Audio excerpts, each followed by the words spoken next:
Namaskar. Aujourd'hui, je voudrais répondre à une question qui m'a souvent été posée, qui est quelle est la différence entre la prière, d'une part, et la méditation, d'autre part? Est-ce que c'est la même chose? Ou est-ce qu'il y a une différence? Et cette question m'est souvent posée parce que je vis ici en Afrique. Et en Afrique, il y a les gens, la société est très religieuse encore. Donc les gens vraiment sont très engagés dans leur croyance. Et dans leur croyance, ou dans la plupart des religions, on parle de prière. On parle de prière. Donc maintenant, est-ce qu'il y a une différence entre la prière et la méditation? Et c'est une question, je pense, très pertinente parce qu'en fait, elle soulève quelque chose de très crucial sur notre approche de la vie, sur notre regard sur la vie, sur nous-mêmes, sur la vie et sur son Créateur. Alors, il n'y a pas plus tard que quelques jours, j'étais au Togo, nous avons une école au Togo et je parlais des principes de moralité. 10 principes de moralité, Jama et Nyama. Et les yogis pensent que lorsque on s'établit dans ces principes de moralité, on s'harmonise avec la nature, avec cet univers. Et on pose les bases de la bienveillance, d'une attitude de vie bienveillante envers soi-même, envers les autres, cette base va nous permettre de progresser. C'est comme si vous prépariez le terrain pour planter des bonnes graines et être sûr que ces graines puissent grandir. Donc cette base, ce terreau fertile, ce sont ces principes d'harmonie de l'univers. Il y a 10 principes. Et le dernier de ces principes, c'est Ishvara Pranidan. Donc en sanskrit, Ishvara Pranidan. Et Ishvara, ça veut dire effectivement le divin ou cette entité qui contrôle cet univers, qui a écrit les lois qui contrôlent cet univers. Et Pranidan, ça veut dire prendre refuge. Prendre refuge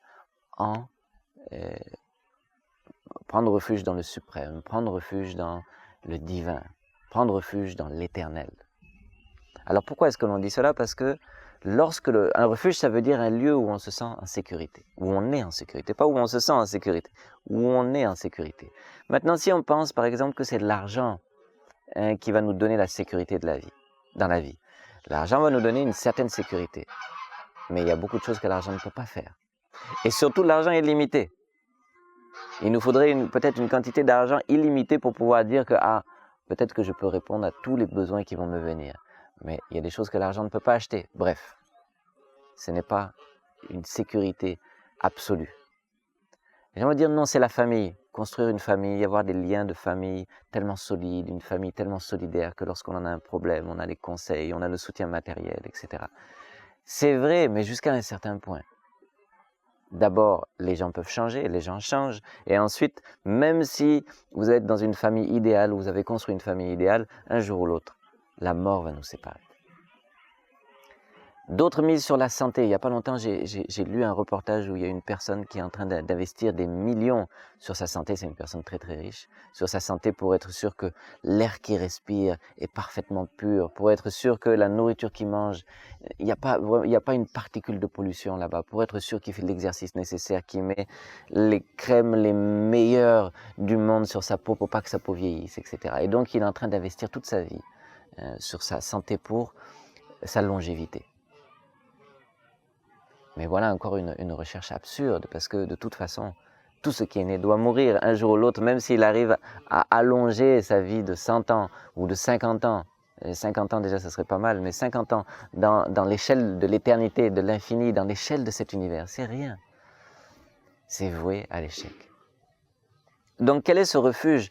En quoi on peut se donner ou sous quoi on peut s'abriter pour être absolument protégé? Les yogis disent qu'il n'y a qu'une seule chose qui peut nous protéger pour toujours, c'est ce qui est éternel même. Et donc, ils prennent l'idée de cet Ishvara, celui qui contrôle tout. Si on est sous le refuge de celui qui contrôle tout, tout sera contrôlé autour de nous pour notre bien-être. Ishvara Pranidan, prendre refuge. Et comment est-ce qu'on s'établit dans ce principe de moralité, Ishvara Pranidan? C'est petit à petit en se détachant du monde extérieur, en se détachant justement de nos désirs ou de notre soif d'argent, de pouvoir, de relations, de choses qui nous excitent dans la vie, qui nous donnent du plaisir, etc. Se détacher en fait de tout ce que peut nous offrir ce monde extérieur qui est éphémère pour canaliser toute son énergie vers le grand soi. C'est-à-dire derrière son corps, derrière ses pensées, il y a quelque chose qui est plus grand que notre individualité, que notre caractère, que nos émotions. Quelque chose que d'autres disent que c'est l'âme, mais en fait c'est un témoin, c'est une espèce de... Au cœur de notre sentiment existentiel, il y a la conscience. Et cette conscience est immuable, immortelle. Et elle connaît toutes choses, omnisciente, omniprésente. C'est seule cette conscience qui peut être notre refuge. Et l'activité méditative est une activité pour, petit à petit, justement se détacher de ces faux refuges pour s'établir dans le vrai refuge qui est quelque chose qui est indépendant du monde extérieur et qui vit en soi et qui est immense, éternel, immuable. On peut y croire ou ne pas croire, mais on peut toujours chercher. Moi, quand j'ai commencé la méditation, c'est pas parce que j'ai cru, c'était pas par croyance, c'était parce que j'ai vu des gens autour de moi qui ont cette attitude de chercher refuge en eux-mêmes, en quelque chose de grand et d'éternel en eux-mêmes, une source infinie en eux-mêmes, et j'ai vu que ces gens se transforment et qu'ils deviennent effectivement solides, équilibrés, heureux. C'est ça qui m'a donné envie d'essayer, de m'y mettre aussi. Et en m'y mettant et en vraiment en travaillant avec zèle pour essayer de découvrir ce qu'il y a au fond de moi, derrière mes pensées, au très fond de mon cœur, j'ai découvert quelque chose qui me donne à mon tour cette assurance qui est la mienne aujourd'hui, qui n'est pas encore parfaite. J'ai encore bien sûr tellement d'attaches, de peur, mais tellement moins qu'avant. Et donc petit à petit, j'essaie de m'établir dans Ishvara Pranidhana. Donc cette activité de la méditation, c'est en fait une activité où on abandonne tous nos désirs, nos attaches du monde extérieur, nos fascinations du monde extérieur. On essaie de balayer toutes ces attractions-là pour tourner notre énergie vers cette conscience intérieure, le grand soi. Donc cette pratique de la méditation, en ce sens, elle est extrêmement unique. C'est-à-dire, on se détache du monde extérieur et on vient vers le monde intérieur. On s'abandonne et on cherche quelque chose qui est au fond de nous. Maintenant, l'attitude de la prière, le plus souvent, est différente. L'attitude de la prière, c'est de penser qu'il me manque quelque chose. Il me manque de l'argent, il me manque la santé, il me manque une compagne ou un compagnon, il me manque la certitude que mon fils ou ma fille, il va rien lui arriver lorsque elle va partir en vacances, lorsqu'elle va partir chez mes voisins. Donc on va demander à Dieu, oh, protège-moi, protège cette dame, et fais en sorte qu'on ait la santé, et voilà, aide-moi à trouver un moyen pour payer mes factures à la fin du mois. Qui sont des demandes légitimes, et qui sont des attentes légitimes que l'on a. Mais ça, c'est notre travail quotidien. C'est-à-dire, lorsqu'on est engagé dans le monde, c'est justement, on essaye d'être suffisamment intelligent, de travailler suffisamment, d'être suffisamment perspicace, et d'avoir toutes les qualités requises pour avoir du succès dans ce monde matériel. C'est quelque chose qui n'est justement pas la spiritualité, dans le sens où c'est ces activités que l'on doit faire, parce qu'on est vivant, parce qu'on a un corps, parce qu'on vit dans une famille et dans une société, pour améliorer nos conditions, pour vivre, pour s'assurer la longévité de notre existence sur cette terre. Le temps qui nous est donné de vivre, on va s'assurer qu'on le vive bien et qu'on le vive effectivement. Donc c'est notre combat quotidien pour nos besoins mondains. Satisfaire nos besoins mondains, non seulement satisfaire nos besoins mondains, mais essayer d'apporter sa pierre pour que petit à petit on arrive tous à mieux s'épanouir dans ce monde, qu'on n'ait pas besoin de souffrir inutilement de pauvreté, etc. etc. Donc ça c'est le travail de notre vie en tant qu'être incarné sur cette terre. Mais malheureusement, je pense que c'est malheureusement, la prière, c'est un peu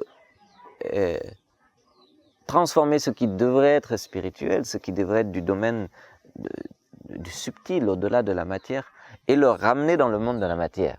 C'est-à-dire, on va faire une espèce de business avec Dieu, ou quel que soit le terme ou l'idée qu'on y donne, et on va te demander, ô Dieu, ou ô univers, ou ô force cosmique, prends soin de mon enfant. Assure-toi que mes besoins matériels seront satisfaits. Et vous voyez que c'est très différent. C'est-à-dire, dans la méditation, on abandonne toutes ces choses matérielles pour se prendre refuge dans cette conscience, dans ce qui est notre conscience, ce qui est notre essence. Et dans la prière, au contraire, on demande de m'assurer une sécurité matérielle. Et donc, dans ce sens, c'est très très différent. C'est presque à l'opposé. C'est presque à l'opposé. Mais je pense que une personne qui grandit, une personne qui s'éveille, petit à petit, ses prières vont devenir de moins en moins des prières transactionnelles, où c'est pas Dieu qu'on cherche, où c'est pas la conscience qu'on cherche, où c'est pas s'établir dans le refuge éternel que l'on cherche, mais le but, c'est d'acquérir quelque chose des mains de ce Dieu ou cet univers, de demander que là j'ai besoin de ceci et de grâce, de concéder à mes prières. Donc ici, non. Le but, c'est bien le suprême. Ce n'est pas ce qu'il peut nous donner. Et le refuge, c'est bien le suprême. Ce n'est pas ce qu'il peut nous donner. Vous voyez, non? Vous voyez la différence. Donc c'est très intéressant de réfléchir à cette attitude. Et je pense que cette attitude va vous aider de toute façon à progresser aussi dans le monde matériel. C'est ça qui est important. Pourquoi? Parce que lorsque vous vous adressez au divin, en lui demandant de vous aider, en fait, vous êtes en train de dire que, d'une part, il ne fait pas son travail. Il ne fait pas son travail parce qu'il est censé être parfait, il est censé tout connaître, et d'une part, vous lui rappelez ce qu'il sait déjà, et d'autre part, vous lui dites qu'il fait mal son travail. Parce que, je devrais être en bonne santé, mes enfants devraient être protégés, ils ne sont pas protégés, je ne suis pas en bonne santé.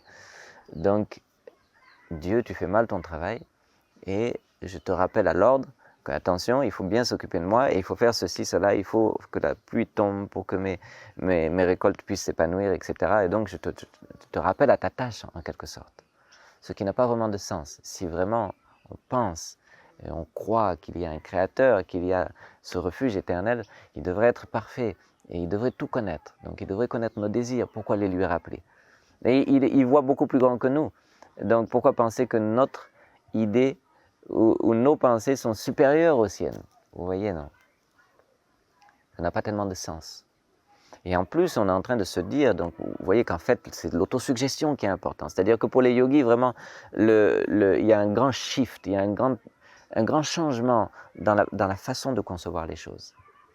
C'est cette autosuggestion qui est importante et qui va transformer l'être. Donc quand vous dites, là j'ai besoin de plus d'argent, j'ai besoin de plus de sécurité, vous êtes en train de dire à vous-même, en fait, au tréfonds de vous-même, vous êtes en train de vous dire que vous n'avez pas ce qu'il vous faut. Vous êtes pauvre. Vous êtes pauvre en ressources. Vous n'avez pas le potentiel nécessaire pour surmonter aux difficultés de la vie. Et l'autosuggestion est très importante. Vous savez que les yogis ont découvert une loi fondamentale tellement importante qui est on devient ce à quoi on pense. Donc quand vous pensez qu'il vous manque quelque chose, eh bien votre réalité, votre existence va devenir le manque, va devenir la pauvreté, parce que c'est ça que vous pensez de vous-même. C'est ça que vous pensez de vous-même. Or, lorsque vous méditez, ce que vous êtes en train de vous dire, au bout du compte, c'est que tout ce dont j'ai besoin est déjà là, est déjà en moi. Rassure-toi et abandonne-toi, comme l'enfant s'abandonne à sa mère, parce qu'il est sûr que sa mère peut tout faire pour lui. Donc il s'abandonne et il est en parfaite joie et en parfaite sérénité, parce qu'il sait qu'il est dans les bras de sa maman et que sa maman est toute puissante. Donc là aussi, ce que dit l'aspirant spirituel, le yogi, il dit « En moi, il y a tout ce qu'il faut, tout le pouvoir, tout l'amour, toute la lumière dont j'ai besoin pour évoluer dans ce monde. » Et lorsque vous avez ce genre d'autosuggestion, vous êtes sûr que votre vie va se transformer. Parce que vous êtes en train de dire au monde, c'est une affirmation d'abondance, vous voyez, non? une affirmation d'abondance. Et quand vous allez maintenant vous lever et effectivement travailler dans ce monde, l'attitude qui est la vôtre, le sourire qui est le vôtre, la confiance qui est la vôtre, cette attitude de service aussi, parce qu'on sent, lorsqu'on sent qu'on est rempli, que le cœur est plein, qu'est-ce qu'on a envie de faire? On a envie d'aider les autres à être dans ce même épanouissement. Vous n'êtes pas dans le manque. Quand vous êtes dans le manque, votre patron va le sentir, votre bien-aimé va le sentir, que vous voulez quelque chose d'eux, vous voulez prendre, vous ne voulez pas donner. Vous êtes dans une affirmation du manque. La méditation donne cette autosuggestion de l'affirmation de l'abondance. Et ça devient votre réalité. Et je crois que c'est pourquoi, il me semble, si mes souvenirs sont bons dans la Bible, Jésus a dit « Cherchez d'abord le royaume des cieux, et ce royaume ici-bas vous sera donné de surcroît. » Au moment de prier, ou je dirais maintenant plutôt au moment de méditer, maintenant qu'on a mieux précisé ce que ça veut dire, au moment de méditer, l'idée c'est « Je vais chercher le monde des cieux, le monde de la conscience, le monde de la spiritualité. Et j'abandonne toutes mes préoccupations. Ce que je cherche, c'est ça, c'est cette conscience. Je veux connaître cette conscience. Je veux aimer cette conscience. Je veux devenir un avec cette conscience. Cette conscience qui signifie le divin, qui signifie l'amour, qui signifie la connaissance, qui signifie tout ce qu'on cherche. Donc c'est ça la différence entre la prière et la méditation.